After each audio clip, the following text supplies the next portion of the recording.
آج کے اس آنے والے رمضان المبارک کے مہینے کے بارے میں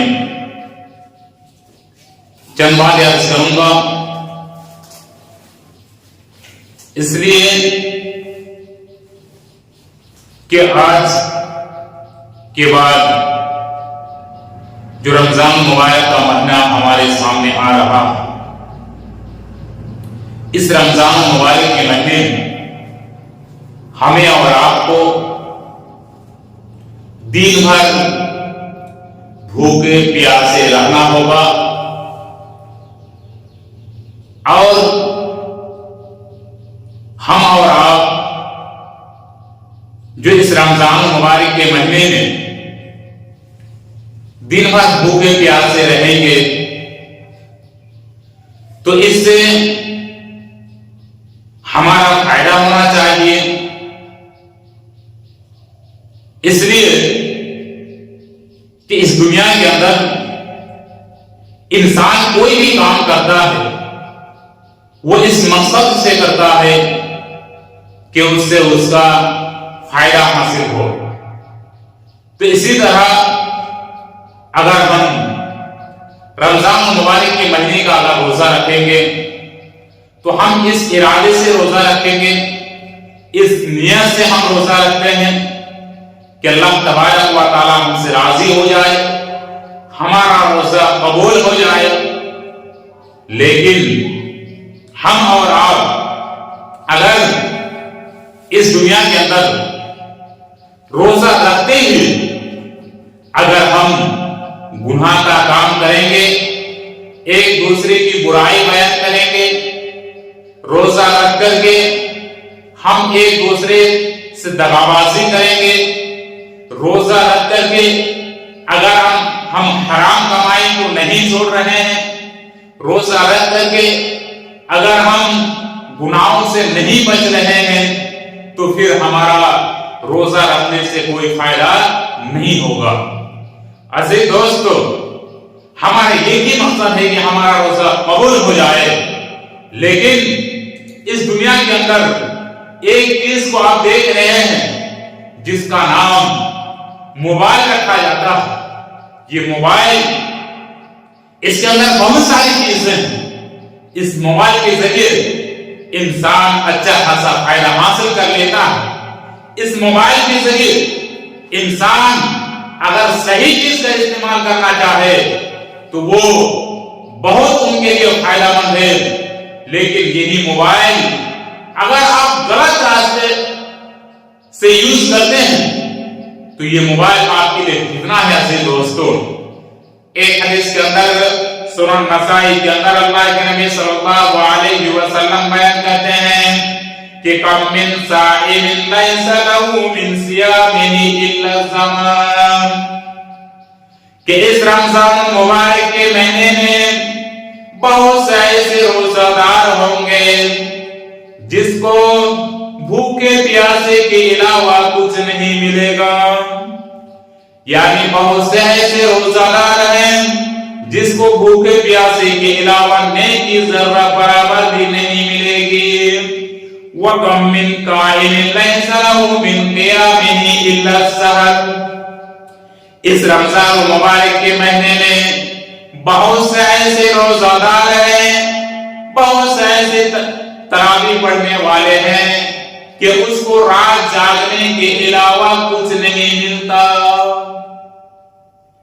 آپ اس رمضان مبارک کے مہینے میں روزہ بھی رکھ رہے ہیں، نماز بھی پڑھ رہے ہیں، تراویح کا بھی اہتمام کر رہے ہیں، قرآن کی تلاوت بھی کر رہے ہیں، اس کے علاوہ بھی آپ کو بھوکے پیاسے کے علاوہ کچھ نہیں ملتا۔ اب ہم سنن ابن ماجہ کی حدیث کو کھولتے ہیں، تب ہمیں پتہ چلے گا کہ ہمیں بھوکے اور پیاسے کے علاوہ کچھ کیوں نہیں ملے گا۔ عزیز دوستو، ثوبان رضی اللہ تعالیٰ عنہ اس حدیث کے راوی ہیں، عن ثوبان رضی اللہ تعالیٰ عنہ قال قال رسول اللہ صلی اللہ علیہ وسلم، حضرت ثوبان رضی اللہ تعالیٰ عنہ اس حدیث کے راوی ہیں، وہ بیان کرتے ہیں کہ میں نے اللہ کے نبی صلی اللہ علیہ وسلم کو فرماتے ہوئے سنا کہ لا اعلمن اقواما من امتی یأتون یوم القیامت بحسنات امثال جبال تہامہ، یعنی میں ان لوگوں کو جانتا ہوں، یہ اللہ کے نبی صلی اللہ علیہ وسلم بیان کرتے ہیں کہ لا اعلمن اقواما من امتی یأتون یوم القیامت بحسنات امثال جبال تہامہ بیضاء، میری قوم کے اندر کچھ لوگ ایسے ہوں گے میں ان کو جانتا ہوں، وہ کون سے ایسے لوگ ہوں گے یأتون یوم القیامت بحسنات امثال جبال تہامہ، کہ کل قیامت کے دن وہ پہاڑ کے برابر نیکیاں لے کر کے آئیں گے، پہاڑ کے برابر نیکیاں لے کر کے آئیں گے، فَيَجْعَلُهَا اللَّهُ عَزَّ وَجَلَّ هَبَاءً مَنثُورًا، لیکن اس پہاڑ کے برابر نیکیوں کو اللہ تبارک و تعالی برباد کر دے گا۔ اب ہمیں سوچنا ہے، غور و فکر کرنا ہے کہ اللہ کے نبی صلی اللہ علیہ وسلم اس حدیث کے اندر بیان کرتے ہیں کہ میری امت میں کچھ لوگ ایسے ہوں گے جن کو میں جان رہا ہوں کہ وہ کل قیامت کے دن پہاڑ کے برابر نیکیاں لے کر کے آئیں گے، اس کے باوجود بھی اس نیکیوں کو اللہ تبارک و تعالی ہوا میں اڑا دیں گے۔ صحابہ رضی اللہ تعالی عنہ بیان کرتے ہیں، قال صحابہ یا رسول اللہ، اے اللہ کے نبی صلی اللہ علیہ وسلم آپ ہمیں بتلائیے، صفہم لنا جلہم لنا، اے اللہ کے نبی صلی اللہ علیہ وسلم آپ ہمیں بتلائیے کہ وہ کون لوگ ہیں، کہ وہ کون سے ایسے گناہ ہیں جس گناہوں کی کرنے کی وجہ سے اللہ تبارک و تعالی ہماری نیکیوں کو برباد کر دیں گے، آپ ہمیں کھول کھول کر بیان کر دیجئے، اللہ نکون منہم، تاکہ ہم ان میں سے نہ ہو جائے۔ یعنی صحابہ رضی اللہ تعالیٰ کہنا یہ چاہتے ہیں کہ اللہ کے نبی صلی اللہ علیہ وسلم آپ ہمیں ایسے گناہوں کے بارے میں بتا دیجئے تاکہ ہم انجانے میں اس گناہوں کو نہ کریں، تو آپ ہمیں بتا دیجئے، آپ ہمیں کھول کھول کر بتا دیجئے تاکہ ہم ان گناہوں سے بچ جائیں۔ قال نبی صلی اللہ علیہ وسلم، اللہ کے نبی صلی اللہ علیہ وسلم بیان کرتے ہیں کہ اما انہم اخوانکم ومن جلدتکم، یہ تمہارے ہی بھائی ہیں اور تمہارے ہی دل سے ہیں، تمہاری قوم سے ہیں، یہ تمہارے ہی جنس ہیں، تمہارے بھائی ہیں، جن کی نیکیوں کو اللہ تبارک و تعالی ہوا میں اڑا دے گا۔ وَيَأْخُذُونَ مِنَ اللَّيْلِ كَمَا تَأْخُذُونَ، ایسے صحابہ رضی اللہ تعالیٰ عنہ وہ ایسے نماز ادا کرتے ہیں جس طرح تم بھی نماز ادا کرتے ہو،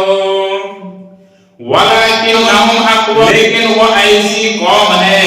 لیکن وہ ایسے لوگ ہیں کہ إِذَا خَلَوْا بِمَحَارِمِ اللَّهِ انتهكوها، جب وہ رات کو سوتے ہیں تو موبائل کا فیس بک اوپن کر کر کے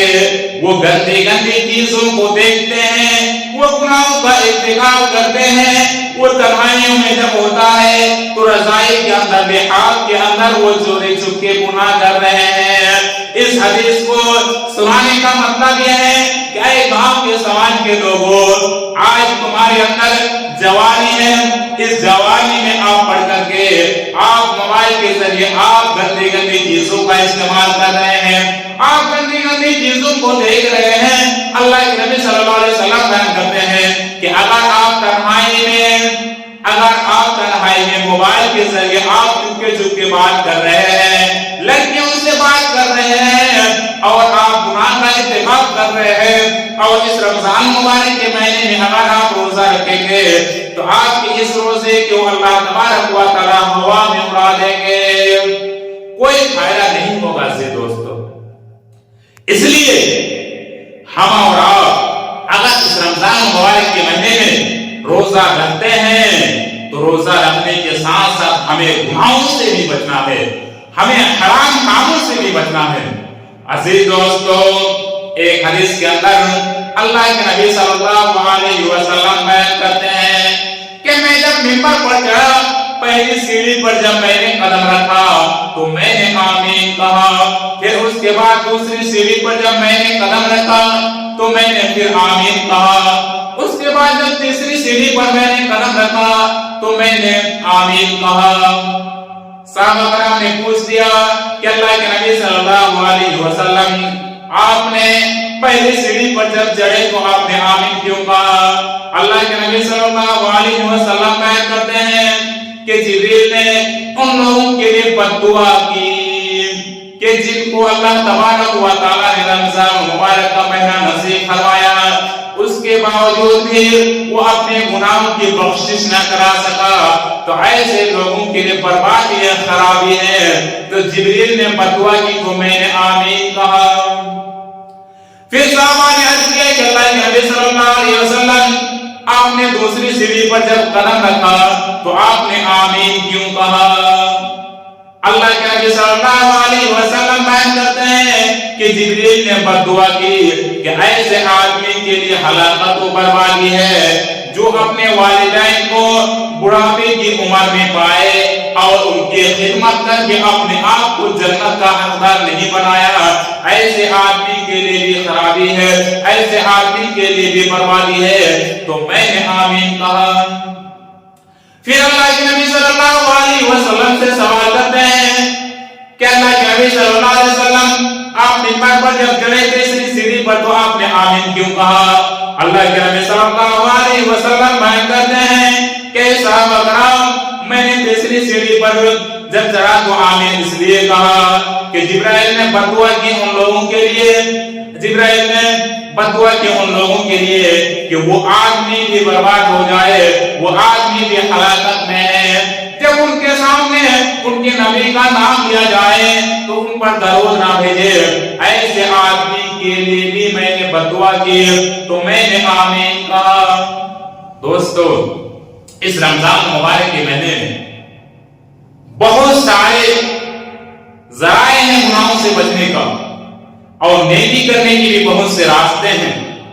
آپ اس رمضان مبارک کے مہینے میں زیادہ سے زیادہ اللہ تبارک و تعالیٰ کو یاد کیجیے، پنج وقت نماز کی بھی پابندی کیجیے۔ یہی گناہوں سے معافی کا مہینہ ہے۔ عزیز دوستو، آپ جتنا زیادہ ہو سکے مسجد سے دل لگائیے، پنج وقت نماز کی بھی پابندی کیجیے، قرآن وغیرہ کی بھی تلاوت کیجیے۔ آخر میں اللہ تبارک و تعالیٰ سے دعا ہے کہ اللہ تبارک و تعالیٰ ہم تمام مسلمانوں کو فطروں سے بچائے اور گناہوں سے بچائے۔ آمین۔